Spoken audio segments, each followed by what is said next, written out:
je vous propose de regarder Plume un peu maintenant. Plume, c'est assez intéressant, parce que pour le coup, je l'ai bien suivi depuis le début. Donc en gros, le principe de Plume, c'est de vous proposer historiquement un Layer 2 dédié au Real World Assets, qui devient au final un Layer 1 dédié au Real World Assets et à la DeFi autour des Real World Assets.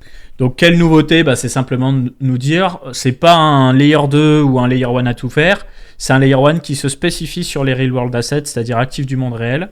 Et donc, il y a toutes sortes d'actifs du monde réel qui peuvent générer différents types de rendements, et l'idée c'est de faciliter la vie à des institutionnels qui font déjà des rendements, d'emmener leur business sur la blockchain et de pouvoir distribuer ce rendement. Si vous voulez, ils vont proposer une boîte à outils avec de nombreux outils, de nombreux partenariats, ce qui fait que déjà, tu as pas mal de projets Real World Assets qui vont en venir sur Plume, et il y a pas mal d'outils qui arrivent. En tout cas, je parle au futur parce qu'on est habitué, on est en crypto, going live soon. Donc Arc, ça va être un outil qui va faciliter la tokenisation ultra rapidement de différents produits. Tu vois, par exemple, là il parle de Real World Assets, donc il parle d'immobilier. Ça peut être pareil, je sais pas, avec des bons du trésor, ou peut-être, je sais pas moi, de la production d'énergie avec des panneaux solaires ou des éoliennes, par exemple, tu vois. Tout ce qui peut générer du rendement. Et l'idée, c'est de proposer une blockchain complète avec justement une solution KYC AML, donc identité, lutte contre le blanchiment d'argent et financement du terrorisme, et redistribution du yield. D'ailleurs, à ce sujet-là, on a fait un article sur Coin Academy aujourd'hui pour parler d'un des autres composants de Plume, qui est assez intéressant. En fait, ils se sont dit comment on peut être la boîte à tout faire. On va pas forcément tout faire nous-mêmes, on va faire des partenariats stratégiques. Donc, il y a un outil qui s'appelle Plume Skylink. L'idée, c'est quoi ? C'est d'utiliser la technologie de Layer 0 pour pouvoir se connecter aux autres blockchains et proposer justement les produits DeFi en dehors de Plume.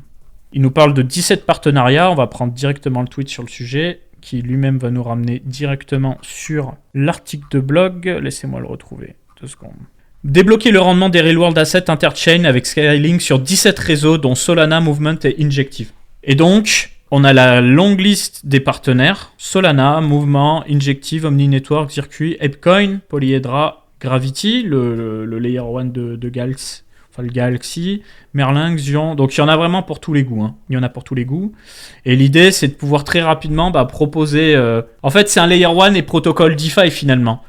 C'est que tout le monde va se brancher dessus, que ce soit les autres protocoles DeFi ou les autres Layer 1, pour pouvoir proposer ce yield. Donc, moi, je m'attends potentiellement à ce qu'une fois que ça se mette en place, que ça devienne vraiment un protocole incontournable, un peu comme Pendle ou Morpho ou AAV, etc. Sauf que, tu vois, AAV, c'est du lending borrowing, Morpho, c'est du lending borrowing, Pendle, c'est un peu plus que du lending borrowing. Eux, ça va être vraiment Real World Asset, quoi. Générer du rendement avec Real World Asset.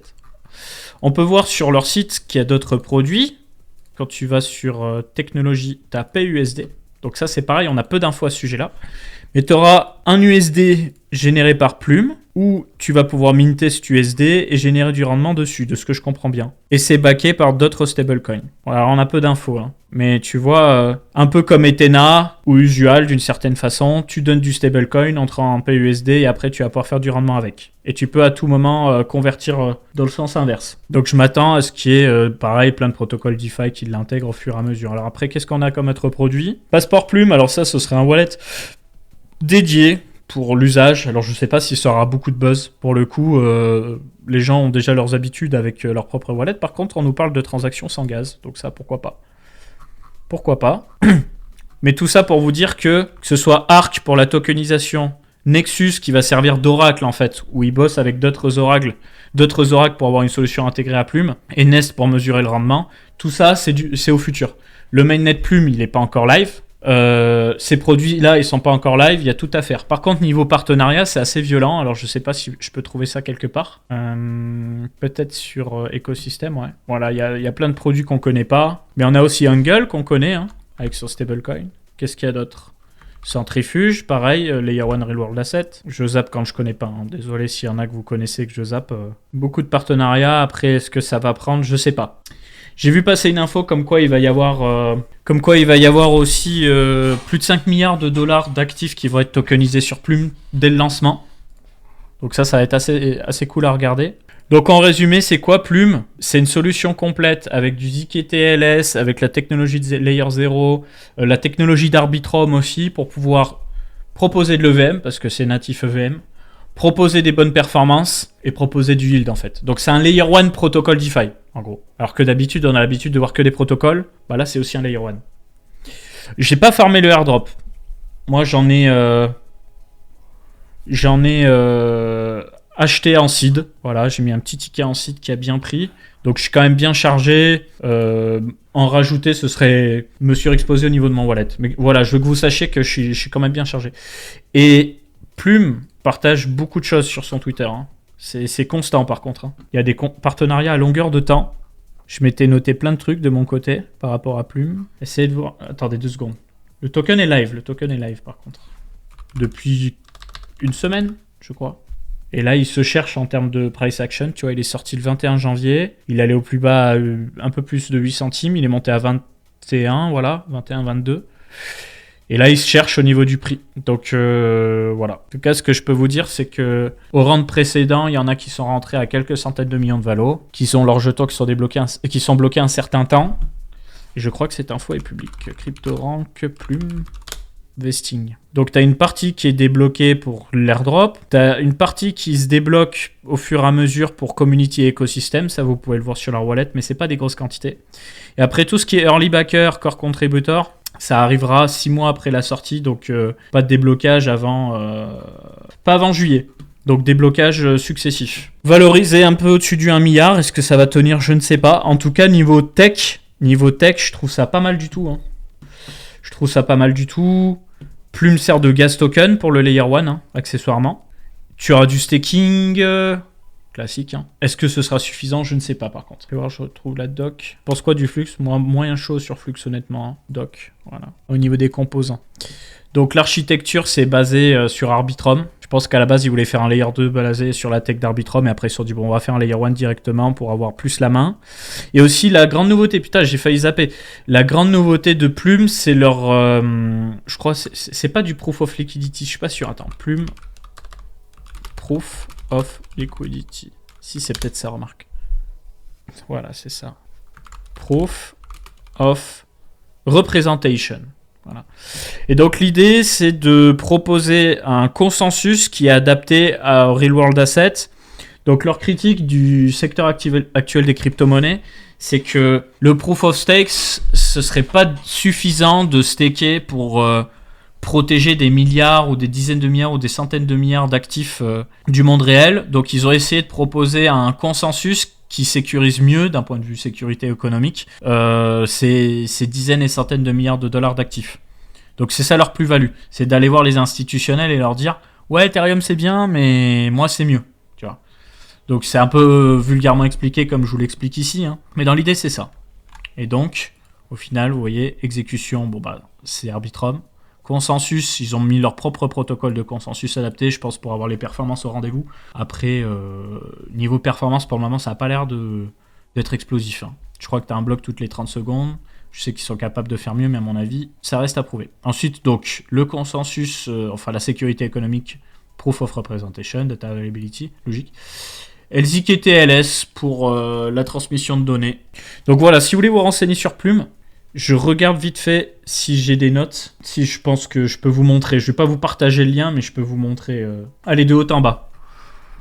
Donc déjà, pour le moment, cet Explorer, il n'est pas public, mais je suis tombé sur ça. Ils ont l'air de le développer petit à petit. Et on voit justement que tu as un block time de 40 secondes pour le moment. Donc casse pas 3 pattes à un canard. Mais le mainnet n'est pas live. Le mainnet n'est pas live, donc c'est logique. Qu'est-ce que j'avais noté d'autre? Donc, on a des infos sur la tokenomics, avec la location qu'on a vu tout à l'heure, la distribution, l'utilité du token, donc gas token, token de gouvernance, token de staking, et il va servir aussi pour les liquidités. D'accord, alors attendez, laissez-moi traduire ça proprement. Plume joue un rôle clé dans l'écosystème en étant utilisé pour l'approvisionnement de liquidités en servant de garantie, en prenant en charge divers autres cas. Maintenir un système fluide et efficace garantissant les transactions. Ok. Voilà, 5,5 milliards de dollars d'actifs tokenisés. Donc je sais plus où est-ce qu'on voit ça. C'est peut-être sur cette page. Ouais, c'est ça. Regardez. Upcoming Assets, 5,5 milliards. Il nous parle de 2 milliards de dollars de private credit, 1 milliard de dollars de transition énergétique. Ensuite, on a des gov bonds, donc bah, c'est le bond du trésor, probablement américain. Tokenisation de royalties aussi, d'accord. Film, et série. Tokenisation de métaux et de mining. Et aussi tokenisation de mining à l'ASIC et au GPU. Donc c'est vrai que c'est une information qui est intéressante pour en savoir plus sur Plume. Ils essaient d'attirer des produits qui proposent plus de 8% de rendement. Voilà, donc ça c'est ce que j'ai... Putain, mais j'avais pris les bonnes notes. Là sur le formulaire, si vous voulez commencer à tokeniser des trucs, ils vous disent que pour ceux qui vont tokeniser plus d'1 million de dollars d'actifs, ou qui proposent un rendement de plus de 8%, la tokenisation visiblement sera gratuite. Sinon, il y a un forfait à payer, je pense, pour mettre votre projet sur la blockchain Plume. Mais du coup, j'imagine qu'ils veulent vraiment avoir un yield de minimum 8%, ce qu'on peut trouver parfois dans de l'immobilier, ce qu'on peut trouver en DeFi, dans le système bancaire, je sais pas. Mais c'est stylé. Ensuite, ils ont un oracle Real World Assets. Donc, ils ont fait ça en partenariat avec d'autres projets que je ne connaissais pas. Supra, Stork, Trueflation, etc. Tout ça, je connaissais pas. Seda, je connais de nom, par contre. Quoi d'autre? Bon, le cross-chain yield, on l'a vu. Et voilà, pour ce que je vous disais du consensus qui sert à la sécurité économique, la Proof of Representation. Donc, qu'est-ce qu'on apprend? La Proof of Representation vise à sécuriser et gérer efficacement des actifs d'une valeur potentiellement immense jusqu'à des trillions de dollars. Donc, on parle de plusieurs milliers de milliards de dollars. Ce qui n'existe pas aujourd'hui, hein. Déjà, les stablecoins, on est à 200 milliards de dollars, toutes blockchains confondues. Pour ce qui est des real world assets, c'est vraiment minime. Là, on change de game. Et donc après, consensus en 2 niveaux, validation et représentation. Donc ça, c'est au niveau des validateurs. Système de slashing, où si tu fais de la merde, tu prends un slashing. Donc voilà, en gros, l'idée, c'est au lieu d'avoir un proof of stake global, par exemple, à tout Solana, à tout Ethereum, je pense que tu vas mettre une sécurité économique plus ou moins importante en fonction de la complexité à sécuriser un actif et la quantité de... Enfin, la valorisation de cet actif. C'est-à-dire que tu vas pas mettre la même sécurité entre un truc d'1 milliard et un truc de 100 milliards. Tu vois ce que je veux dire? Donc je le vois comme ça, pas énorme. Donc voilà, projet finalement assez early. J'espère que ça va prendre, parce que moi je suis bien chargé là-dessus. Mais j'aime bien la vision. Je voulais me mettre un petit peu sur la narrative, le narratif Real World Asset, un peu DeFi aussi. Ça fait les deux quoi, DeFi et Real World Asset. Et c'est un layer 1, c'est pas un layer 2. Alors qu'historiquement c'est un layer 2. Voilà pour Plume.